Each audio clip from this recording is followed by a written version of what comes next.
The following is a Comfortably Zoned Radio Network production.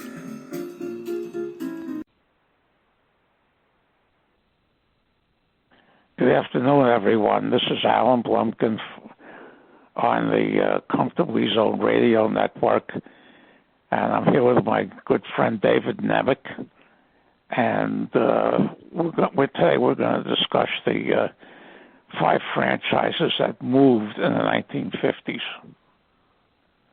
Hi, welcome, David. It's a pleasure to be with you again, Al. I always enjoy these sessions. So do I. Okay, the first one that moved, that was the first movement since 1902. In 1953, the Boston Braves moved to Milwaukee. And their attendance last year in Boston was something like 280,000. And the Red Sox had taken over the city, and that team finished 7th. And it's funny, the move was done 2 weeks before the season started. Yeah, I remember that. It was how abrupt it was, and just 4 years after they'd won their only their second pennant in the 20th century, and been in the World Series, and seemingly were upward bound. And then, I think television, I think, had a lot to do with it, a lot to do with the other moves too. We're going to talk about it. The Braves were, and they took advantage. And, I know you're going to say that moving to Milwaukee was really a very smart move. Yeah, and I've preached for quite a while that the trade where they, after 1949, when they sent Alvin Dark and Eddie Stanky to the Giants, was the first step in their downfall. Yeah, that was a bad deal. And and that the move was so abrupt that the 1953 Bowman set has a card of Joe Adcock wearing a Boston Braves hat, even though he never played a second for them. They got him a couple of weeks before the season started. But the hat cap must have been what he wore in spring training. I never noticed that. Yeah, and half the Topps cards of the Braves in 1953 had the B as the B. I mean, they didn't change the cap at all. That's all they did was replace the B with the M. And half of them have a Boston Braves cash, and the reason that one of the other reasons I think they went to Milwaukee is that they were owned by the Braves. The territory was owned by the Braves because they were a Brave farm team for quite a while. And Bill Veeck wanted to get out of St. Louis with the Browns, and he wanted to go to Milwaukee, where he had success owning the minor league team there for several years. And the American League blocked them, and they convinced Louis Perini and the Braves to make the move. And it was so late that the schedules back then were divided in East and West. So Boston was in the East. They put Milwaukee in the West, and they swapped schedules with the Pirates, who were in the West, and then moved to the East after that trade. I mean, the idea of, the West in those days was Milwaukee, internationally, Milwaukee, Cincinnati, Chicago, and St. Louis. Yeah. Did they actually swap full schedules? Yeah. Really? I read that a while back. Yeah. That's interesting. I guess, boy, that must have been really quite a jolt. As I mentioned a little bit earlier, they drew 280,000 last year in Boston, and played before virtually nobody. And the 4 players they brought over, 4 of the players that they brought over to the Braves would be there when the Braves won everything in '57 and won the pennant in '58. They were Warren Spahn, Johnny Logan, Eddie Matthews, and Lou Burdette. Yeah, there's four strong players. And yeah. Bill Crandall was in the Army. Yeah. He and Anthony were in the Army during 51 and 52. Yeah, and Chet Nichols. Chet Nichols won the Army in 51, 52, didn't he? No, 51 he won the ERA title. 52, 53. Yeah, and he was never as good after he came out. Yeah. They had the town welcomed them. They had the team perked up right away, and they were a strong team and pretty shortly after they moved there, and of course won 2 pennants within the decade. And Crandall came out of the Army. They had gotten Adcock in a trade, 4-team trade before 1953, in which they sent Earl Torgerson to the Phillies. Torgerson was their incumbent first baseman. They also bought Pafko from the Dodgers, Andy Pafko, and they brought over Sid Gordon, and they brought Billy Bruton up from the AAA Milwaukee team to play center field. Yeah. To replace Sam Jethro, who was about 5 or 6 years older than they had in the backs of the cards. Yeah, that's. I remember seeing him in spring training in 1954, and he was wearing glasses. He didn't wear glasses prior to then. No.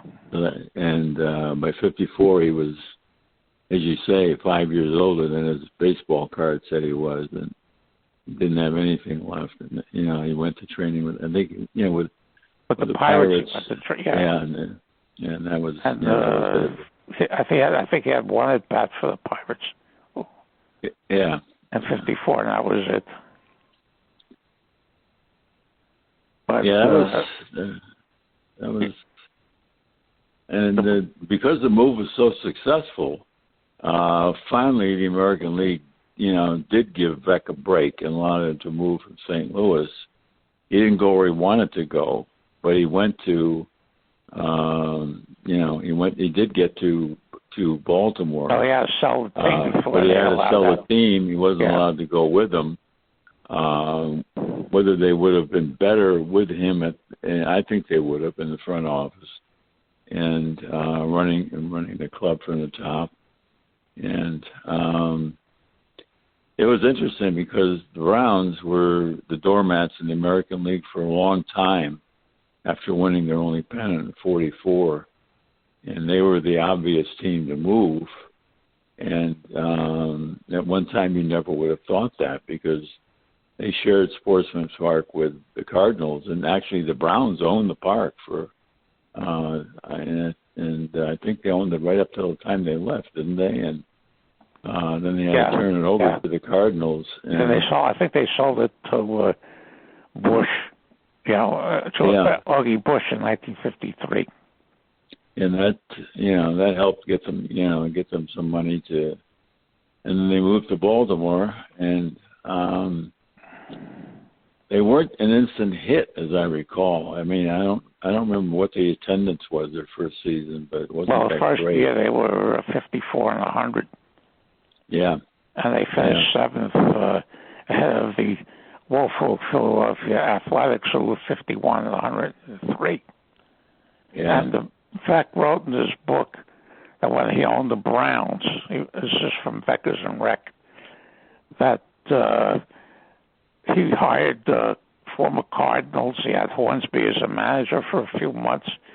He hired Dizzy Dean as a broadcaster. He brought over Harry Brackeen. They brought over Marty Marion, who succeeded Hornsby. Well, they brought a whole number of Cardinals thinking that he would push the Cardinals into financial trouble. But then the Cardinals owner, Fred Sy, got into trouble with his income tax. And he sold the team to Gussie Butch, the head of Budweiser. And he said he realized once that sale was made, there was no way that he was going to drive the Cardinals out of town. Yeah. Sy went to prison for a while, as I recall. I think he served some time on that. Yeah, he did serve some time. Yeah, but Bush, you're right. Once Bush took over the club, more money was plowed into it, and they'd been the stronger team ever since the end of the Second World War. Even during the war, when the Browns won their only pennant, the Cardinals, of course, won in the NL and took the series. So the Cardinals were always remained in charge of St. Louis, really probably ever since the mid-1920s. Yeah. Early in the 20s, the Browns had some very good teams. In 22, they lost out by one game, but after 22, our first division finishes were few and far between until 44, and I think they finished the first division in 45 too, and that may have been their last. I'm pretty sure it was their last first division team. So the Cardinals, and I think you taught me this a bunch of years ago that Cardinals were the dregs of the National League during the dead ball era. They were. Ricky was working for Phil Ball, who owned the Browns, and they had a big dispute, and he went across town to the Cardinals, and the Cardinals became a powerhouse for quite a number of years, and the Browns went, in the 30s especially, they went really down the drain. Yeah. But, Beck said that also that in his book that the Yankee ownership, Webb and Topping, were primarily responsible for him having to sell out before they were allowed to move to Baltimore, because they hated his guts, and in those days they ran the American League. They did. Yeah, they certainly did. Yeah, it was unfortunate because we'll never know what would have happened if Beck had stayed with in the Orioles organization, because it soon became a very good organization, very strong by the end of the 50s, and except for a few dead spots since, but not few and far between. They've been one of the most consistently good franchises in baseball. So Baltimore was a great move. Milwaukee was a great move. Then we come to the third move, which involved the Philadelphia A's. And I happened to be living in West Palm Beach in 1954, and as a kid, was able to go to a lot of exhibition games because the A's trained in West Palm Beach at Connie Mack Field, and I saw that last team. I used to go out and watch batting practice, and these guys did not look very good even in batting practice. They had guys like Ed McGee, and they had Bill Wilson, who had power but very little consistency at the plate. And they still had guys like Elmer Velo, who were really solid ball players, but were lost because there was nobody on the team really with them to. But they ended up having the Rookie of the Year in 1954, and Jim Finnegan. Bob Grimm was the Rookie of the Year. Who was? Bob Grimm. Oh, but Finnegan was the Rookie of the Year then in the Sporting News, because I remember it was split. But they still had Gus Cernio. And they still had Gus. Yeah, they still had Gus Cernio. But the pitching was awful. The Saints still had arm problems. Missed a lot of the year because of arm problems. Yeah.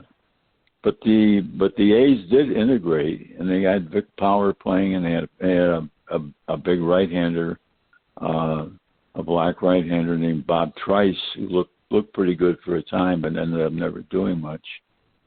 And in spring training, they looked bad, and they were bad. And poor Eddie Juice had to manage that team, and Phil Suter had to play second base. Finished his career with the A's. And then they really they ended up moving to Kansas City, and I don't think that was. It certainly never paid off. At least not for the A's to move to Kansas City with that team. What happened, and I did a little bit of a dissertation on Facebook the other day on this, that the American League rejected any Philadelphia group that tried to buy them. For fear of keeping them there. Yeah, and the Kansas City people, which was Arnold Johnson, who owned Yankee Stadium and had a billion tie-ins with Del Webb in business. And the Yankees' top farm team in those days was in Kansas City. And Webb orchestrated the transfer to Kansas City, and he got this guy Arnold Johnson, who I just mentioned, to buy them, and he stuffed the front office with former Yankee people, and of course the incest between the A's and the Yankees started, and then that didn't end until Charlie Finley bought the A's in 1960. Yeah. Trades back and forth. I did a podcast a while back with Ralph Tycho, who runs the station, Peter Golenbach, and Ralph Terry was the guest. I asked him what he thought about going to Kansas City. He said he knew if he was any good that he'd be back on the Yankees in a couple of years. Yeah, it was amazing how the players, Bob Cerv, Harry Simpson, they all just moved back and forth. And Hector Lopez, the only really good player the A's had, it was just a matter of time before he went over. Roger Maris, they had him. Yeah, Maris. He came up with the Indians, and they traded Maris in '58 to the A's, and the Indians got Woody Held and Vic Power in that trade. Yeah, it was a good trade for both teams. If Kansas City had held on to Maris, but the thing is that Frank Lane, who was the general manager of the Indians at the time, said I knew when I sent them there to be on one stop. Not too long before they sent them to the Yankees. He says, but I thought I had to do the trade for the benefit of the ball club. Yeah. Yeah, and they did. I mean, nobody knew that Woody Held was going to turn out to be a shortstop and not an outfielder, and hit enough to play short. And be kept in the lineup. And Power for a few years really helped Cleveland a lot. So the deal worked out for both teams, or it would have worked out if Kansas City had stayed with Maris, but. Unfortunately they didn't. And of course, once Serge started to hit over there too, his home run total. I mean, he was in the 40s one year. In 38. Yeah, and then that was it. And he played half the year with a broken jaw. It was wired. Yeah, I remember that. And the Yankees got him back, and then they. When they had the expansion draft, they lost him to the Angels for a couple of months, and then they brought him back from there. Yeah, he was an interesting ball player. The A's did make one key move, but because again I was in West Palm Beach when I was a sophomore in high school, and on the team with me. Was a guy who had played shortstop his junior year for a state championship team and was moved to second base in his senior year. and hit all of 192 at second base. And if ever you would expect a guy not to have a career after high school, he would have probably been at the top of the list. He wasn't very big. He didn't hit with power. His arm wasn't strong enough to hold shortstop. But this guy ended up going to Florida State as a walk-on and becoming an All-American player. And the college most valuable player trophy every year now is named for him. This is Dick Hauser. And the A's had the wisdom, and I say wisdom because they've made very, very few signings, the equivalent of it, signing Dick Hauser. And Hauser really should have been Rookie of the Year and not the guy for the Red Sox. I can't even remember his name. Don Schwall or something like that. Yeah, that was 61. 61. Yeah. Hauser really deserved that award. He had a tremendous rookie year. And, I had lunch with him after he came to the A's, and he went, when he came to Cleveland, I called him. You could call players then at the hotel where they were staying, especially if it was a team like the A's, because they weren't getting any, much from Clevelanders. So I just called the hotel and asked for his room and got him, and we went to lunch together, and he talked about it and how the miraculous move he made from high school. He put on some weight, put on a couple inches, grew after high school, which is rare in those days, and became an All-American shortstop at Florida State. Was a roommate of Burt Reynolds at the time. And then, when he came up with the A's, he was just glad to be in the major league. I asked him how he felt about the A's. He said, I'm just happy to be here.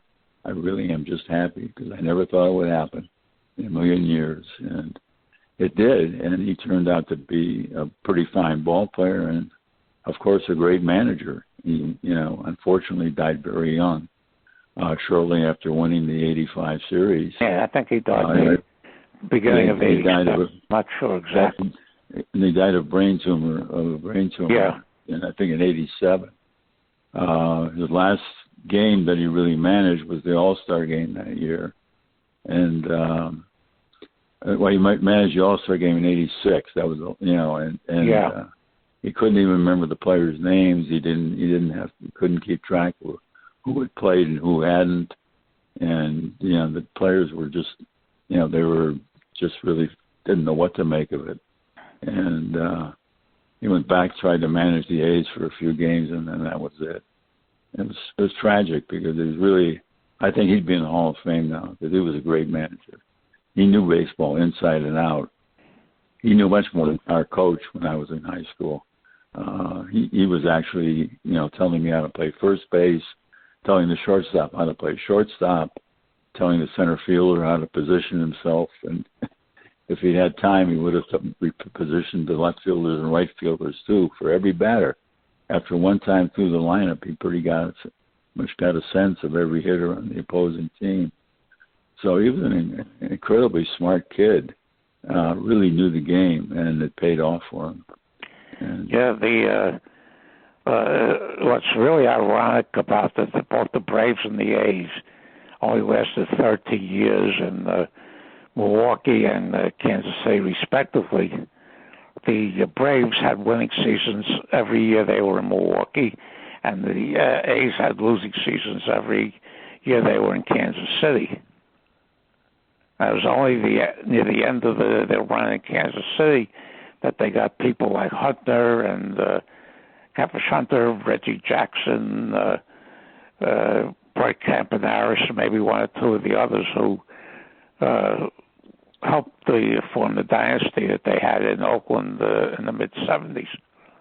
Yeah, Dave Duncan, I think, was on it. He came up with them when they were still in Kansas City, didn't he? Yeah. Yeah, and he was a good catcher. He had some power. Didn't hit a lot, but he hit with power when he did. And he was a good catcher. Knew how to handle that staff, and so they did have the makings of a good team. But it took them a long time before they started to gel, and then unfortunately, just as they were starting to do it, they were moved to Oakland, which has never been a great home for them either. They've won pennants there. They've won World Series there. They've really been one of the top teams in the American League ever since that move. But they've just never been able to really, draw well. And their park is antiquated. They've never had a batting champion, and they never will as long as they're playing in that park. It's almost, the foul line, range and foul territory is so vast. Huge, yes, absolutely huge. Every pop foul that goes deep into the seats in most other parks is pretty much in play, and that alone, kills most of their hitters. Yeah, Charlie Lansford hit pretty well. there. Yeah. Al Anderson and I, one of the trips we made, this was in 1973. We saw 2 games in Oakland, and the first day the Monday it was half price. They had half price Mondays that year, and tickets were about $1.50, $2, and the place had 45,000 fans. And the next night, Tuesday night, the tickets were at full price, and they got about 9,000. Yeah. I don't think I went to a lot of games. I lived in Oakland and San Francisco, and I love going to Oakland games much more than the Giants games. And I don't think I ever saw anything close to a full house in all the time I was there. Yeah, when we lay out the schedule, I mean, one team in California had to go, and it was the Giants. And then when Sabre had the convention out in San Francisco in 1998, the game that they bought tickets for was the Giants playing, I think, Texas, or one of the early interleague games. And it was 65 degrees with about a 30-mile-an-hour wind. I got rid of the ticket. I said, why? I said, if I wanted wind, I'd stay in Shea Stadium. Yeah, that was the reason I never went to any Giants. Yeah. Yeah, it's Candlestick Park. The first time I went there was in 1969. It was late June, and Candlestick. Yeah. Oh, yeah, God. Candlestick. Yeah, and it was cold. No, it was cold. It could get cold in Oakland too. I know. It could get foggy, cold, and there were nights there when we had to go home early because it was too cold. As I mentioned earlier, before Finley bought the club for about 5-6 years, they were considered the Yankee Farm Club because the Yankee was sending all these guys who had no promise or were finished to the A's for the top players on the A's. And it got to the point. There's a book that came out a few years ago on the whole relationship with the Yankees and the Kansas City A's. And it was just really, really incredible that who the Yankees will end up getting from them and who they sent there. When they got Maris, the Yankees got Maris. They sent over Hank Bauer, who was 37 years old and finished, and he lived in a suburb of Kansas City. So they sent him home. Don Larson. This is 3 years after he, achieved immortality with the perfect game in the World Series. Norm Seaburn, who Stengel didn't like after he dropped a few balls in the sun in the 1958 World Series. And the other one that they sent out there became a legend in his own time, Arthur Thornberry. Did the book go into the author go into who he thought was the best player the Yankees sent to the A's in terms of what he did with the A's? I would have to say it was probably Jerry Lumpy. Yeah, well, I can't think of anybody better. I can't think of anybody better than Lumpy. When they traded Lumpy, they got They traded him with former heroes of 1956, Johnny Cooks and Tom Sturtevant, both who had bad arms at the time. And they got Hector Lopez. They got Ralph Terry returned.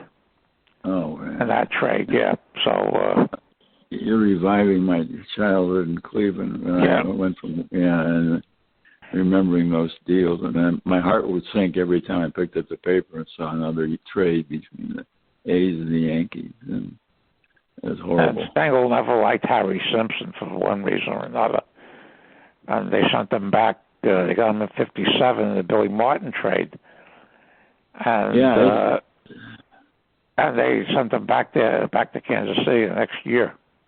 He didn't do well with New York. He hardly played.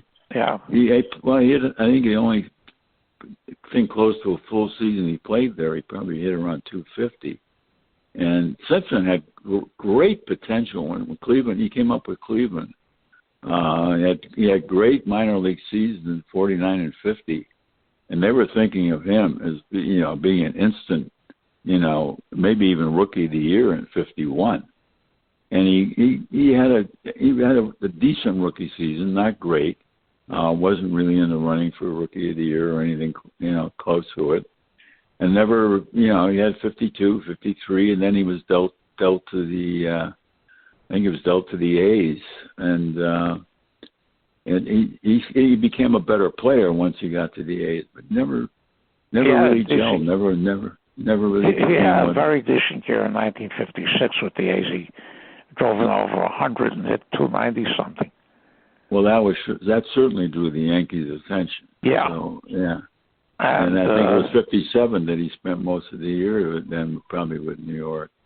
Yeah. And they came over on June 15th when the Yankees sent Billy Martin there. Yeah, that must have made Martin. Well, Martin made Martin really happy, I'm sure. No, the Yankee went back and forth was Slaughter. Yeah. They sent him with 1955 with his already 39. The Yankees sent him to the A's and they got him back. In fact, they got Slaughter back and they released Phil Rizzuto in August of 1956. And Rizzuto, of course, went on to be a long career as a Yankee announcer. Yeah. Clete Boyer was another one who the Yankees signed originally and sent them to the A's, and then they got him back. Yeah, they got him back. Yeah, it was really it was almost to the point where with the multiple ownership that they had in the 1890s. Yeah, it was. It really was. And why the American League allowed that to happen? Because the Yankees were running the American League. I know. They ran the American League pretty much from almost the close of the Second World War until expansion, and then then the free agent draft when you could no longer just sign anybody. You had to. And that changed the complexion. It changed the complexion immediately. Because the Yankees really never bothered to even scout very many black players. Yeah. Also, when Latino players. When Topping and Webb decided to sell the team in 1964. The idea, I guess, has been flying around with them for a while. One of the first things that goes when an ownership decides to get out is farm system. Yeah. So the Yankees didn't have Mickey Mantles or Whitey Fords or Yogi Berras down there. And the farm system just dried up, so when all the top players got injured or old, there was nobody to replace them. Yeah. And now we get to the biggies. Yeah, I remember these very vividly because I was 14 years old when they happened here.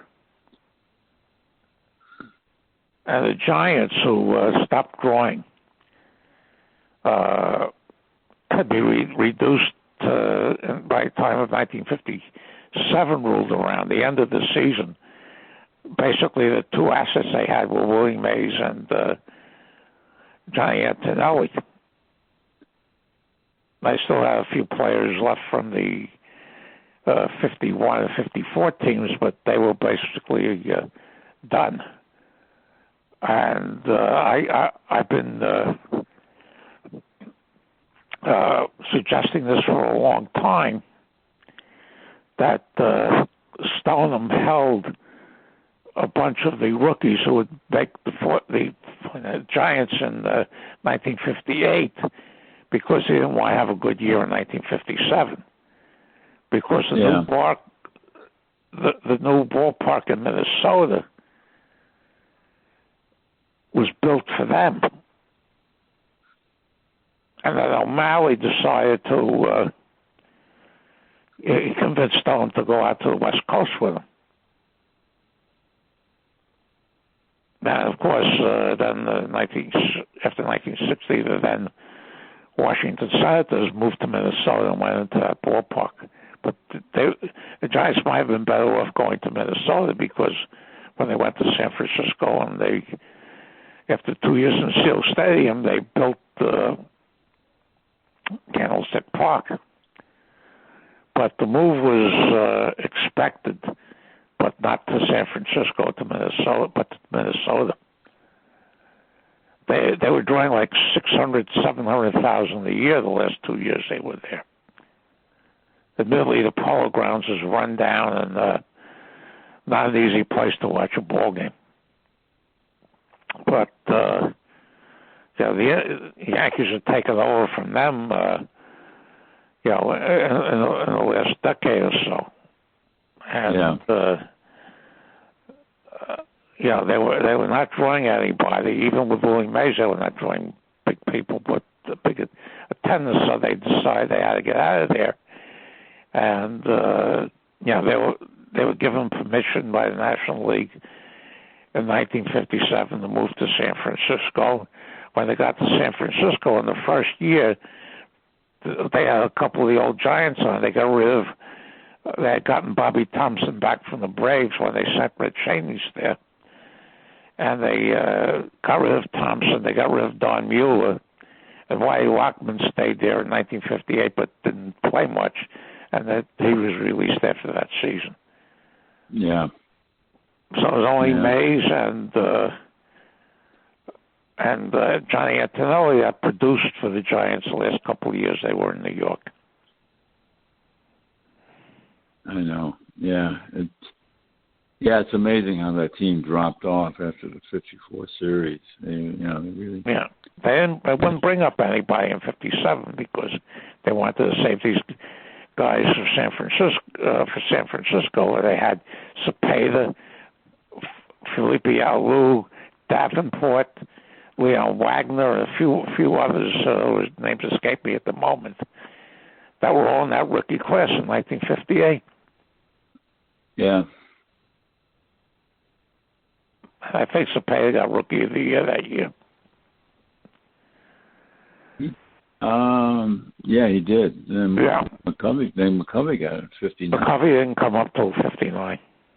Yeah, he got it in 59. Yeah. Yeah, but the first guy to get it. And then most of the 50s and 60s, they had very, very good talent out in San Francisco, but the only time they won anything was in 1962 because they had to go up against the Dodgers with Sandy Koufax, and then they had to go up against the Cardinals with Bob Gibson and company, and the Giants, I think, finished second 4 years in a row at one point. But, and then finally they got out of Candlestick, which, as you mentioned, a lot of people didn't want to go there. I was one of them because of the wind, constant wind there. No, it was a very tough place for hitters. Yeah, it was very poor strategy to build there. There's been a lot. San Franciscans were never happy with the choice. And when Al Anderson and I were in that part of the world for when we saw the two games in Oakland, we took a drive over to Candlestick Park just to see what it looked like, and we got there. It was very windy, and the grounds crew there was cleaning up after the 49ers had an exhibition game there. And the stuff was blowing all over the place, the papers and whatever else. It was just blowing all over the place. And, amazed it because they threatened to move to Tampa and maybe one or two other places because of Candlestick Park. Yeah, they actually almost went through with the move to Tampa Bay. In fact, Tampa Bay printed T-shirts after the Giants didn't go there, which had a glove. I have one of the shirts actually. It's got a glove with the middle finger extended, and it says Tampa. It says something like Tampa Bay Giants or something like that. I can't remember what it says on it, but they were very, very angry when the Giants pulled out of that move. Because it looked like it was a done deal for a while. Yeah, I think the White Sox were also supposed to move there at one point. There was thought of that too. And I don't know, but it's turned out not to be. I don't know why, but it turned out not to be a good baseball town, and I really don't quite understand. Well, that stadium is a disaster. Tropicana, that's a disaster. Yeah, that's too bad. Yeah. Now we get to the biggie of all time back then, the move of the Brooklyn Dodgers to Los Angeles.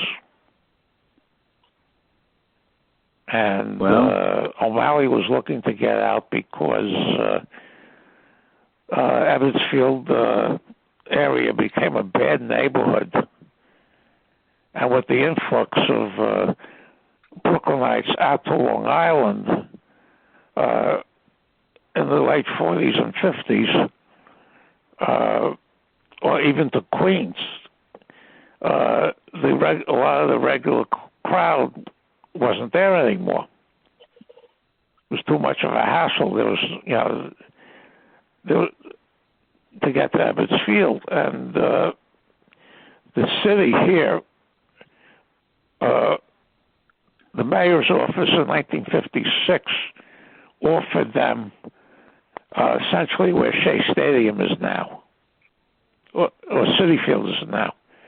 Yeah. And O'Malley turned them down. And he wanted to build where Barclay in downtown Brooklyn, where Brooklyn the Barclay Arena is, and Robert Moses shut that down. He wanted to do it.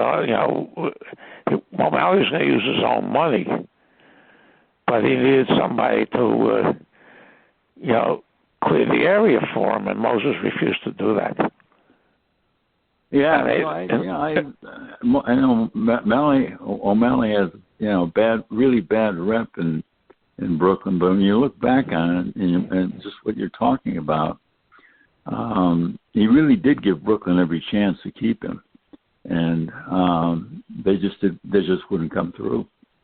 Agreement, yeah, and there's one of the yearbooks. They have I think it was a '56 yearbook. They had what the proposed new stadium out in Queens would look like. But O'Malley says we're the Brooklyn Dodgers, not the Queens Dodgers.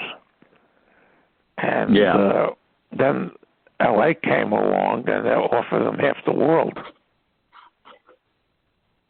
Yeah, they gave him the real estate. They gave him the rights underneath the stadium, and they drove people out of the area of Chavez Ravine, where the new Brooklyn Dodger Stadium was built and opened in 1961. Of course, when they moved out to L.A., they rejected the Wrigley Field, Los Angeles, where the Angels in the Pacific Coast League played, because there was only about 23,000. They played 4 seasons in the L.A. Coliseum, which, if you remember the dimension of that place, I saw some games there. I saw tail ends of games there. They allowed kids to get in free after the 7th inning. I was out in college then. We were out in L.A. that summer. And, we would go over there every night around the beginning of the 7th inning, and they'd let us in for free. And we saw a 15-inning game one night. Jim Davenport hit one over the short screen in left field and won the game for the Giants. But yeah, I had that. It was an unbelievably weird-looking field. Yeah, yeah. And because I had the same thing in Pittsburgh, when I was at college there, Phillips Field would open up the gates the 7th inning, and one time Alan Anderson and I sat through a game that went 16, just like your 15. Yeah. So it was. We would don't do that anymore. $1 for the bleacher seats that day. Yeah. No, they don't do stuff anymore that they used to do, and I think it's hurt the game. Yeah, Wally Moon, they had gotten from the Cardinals after he had a bad season in 1958. They got him for Gino Cimoli. And Moon became a tremendous hitter in the LA Coliseum. Moonshots over the left field. He fence there. He didn't hit that many, but he hit just enough to get he wasn't a power hitter, so he Duke Snyder looking out. It was weird. Yeah, he had the best season of his career in 1961, and then they moved from LA Coliseum to what is now Dodger Stadium, and he just almost fell off the cliff.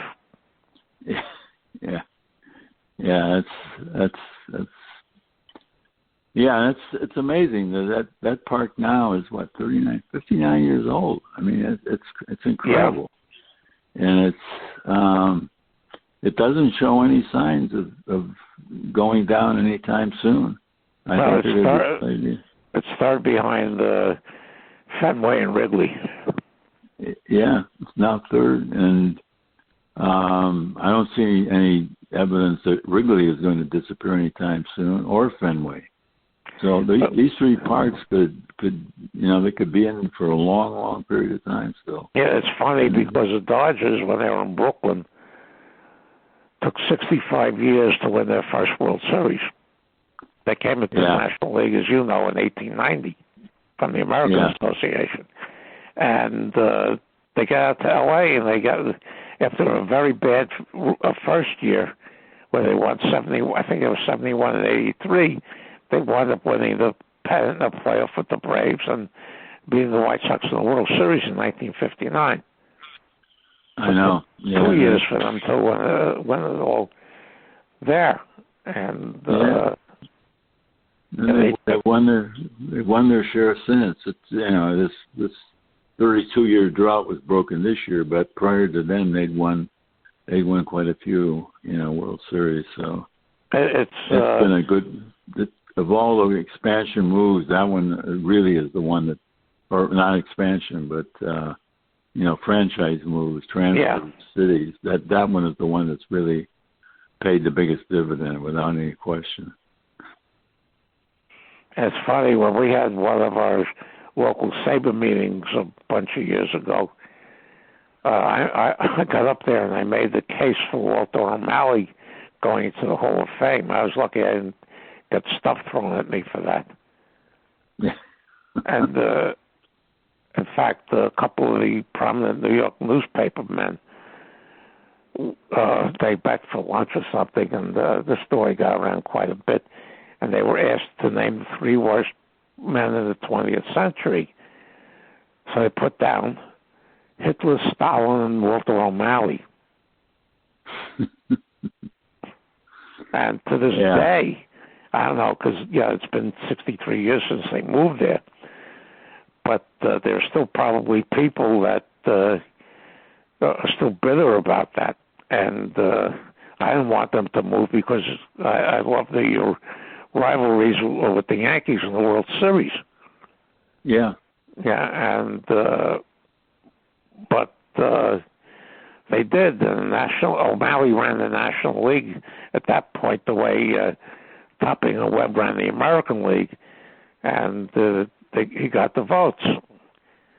Yeah. The Giants actually announced before them, excuse me, and Mrs. Payson, who was the first owner of the Mets, her representative voted against the Giants' move. But that was the only vote against it. Then Stoneham controlled most of the stock, so they moved out there. But the Dodger thing really broke up a lot of people. The Boys of Summer team was getting very old. Yeah. Robinson retired. Campanella had a very big year before, the weather accident, which paralyzed him. And Reese was slowing down, and they brought over Reese, Hodges, Ferrillo, and Snyder. In the early 58, they traded Newcomb, who was never the same after the 1956 World Series. No. They traded him to the Reds. So Reese retired after 58, and Hodges, Snyder, and Ferrillo was still there when they won in 1959. And Snyder, who was from that area, because the right field was so far out, and he was a left-handed hitter, really hated it. Hated the Coliseum. Oh, yeah. Yeah. No. Yeah. But that move, as I said, it still reverberates here. Maybe another 20 or 30 years it won't, but it still does right now. Yeah, you're right. Of all the moves, that's really the only one that does. I mean, Philadelphia long since gave up on the A's, and St. Louis on the Browns, and Boston on the Braves. But I think the A's managed a crowd of total of 306,000 last year in Philadelphia. Yeah, but the Dodgers. Yeah, that was the key move. That really changed the complexion of baseball really quickly after they went out there and were so successful. Then the game then expansion came very shortly thereafter, and the whole face of baseball became very different by the early 60s than it had been just for years. 10 years earlier. Yeah, for years the St. Louis was the furthest western team, and then Kansas City came in 1955 and replaced them as the furthest west. But I think there was a movement after the war to bring the Pacific Coast League as a major league, with the teams that they had there intact. Yeah, but that never went anywhere. No, once the Dodgers and Giants moved, that was it. They sold it. Yeah. And there are a lot of people out there who... San Diego to get a team, and then Seattle got a team, and, there's a number of people years ago formed something called Pacific Coast League Historical Society. I don't know if that's still around. Yeah, it is. It is. It's still got... Yeah, it's still Dick Beveridge. Still going. I used to get the newsletters, Dick. I think Dick. I'm not sure if Dick is still running it or not.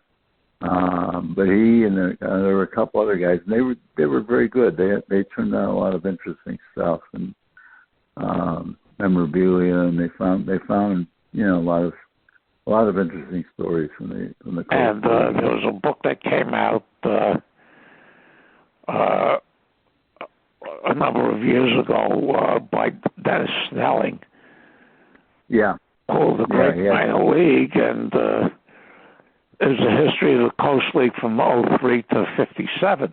And they consider, the older people consider 1957, after that, it was the end of the Coast League. And that's the way we here considered, a lot of people said, considered the end when the Dodgers and Giants moved out. Yeah, the American Association International League had been two pretty solid leagues too for many, many years with very few franchise moves. But once the Braves moved to Milwaukee and the Senators moved to Minneapolis, and there were a lot of changes made in those Kansas City also, yeah. Kansas City, Toronto, Baltimore. Yeah, well, all those were old AAA teams for many, many years. Yeah, and when Minneapolis got the Twins, that was the end of two franchises there, the Millers and the St. Paul Saints. Yeah, exactly. So Jim Haller has a site about the baseball between 1953 and 1958 with all the moves in there. Yeah. So it's pretty interesting, and I just want to push that. But it's a very, very interesting period. It has, and I really enjoyed this because I've learned a lot, and from you know a lot more about particularly the New York teams. I lived through them. It was a exciting era, actually. Really, when you look back on it. Okay. I want to thank you for your participation in this. I enjoy it very much, as I do every podcast I do with you. I do as well. It's really one of my favorites. So I look forward to doing it again soon, and see you soon. Okay. This is Alan Blumkin signing off the Comfortably Zone Radio Network, and we'll see you the next time, probably a couple of weeks. Sure. Thank you, everybody. Thank you, Al. Okay.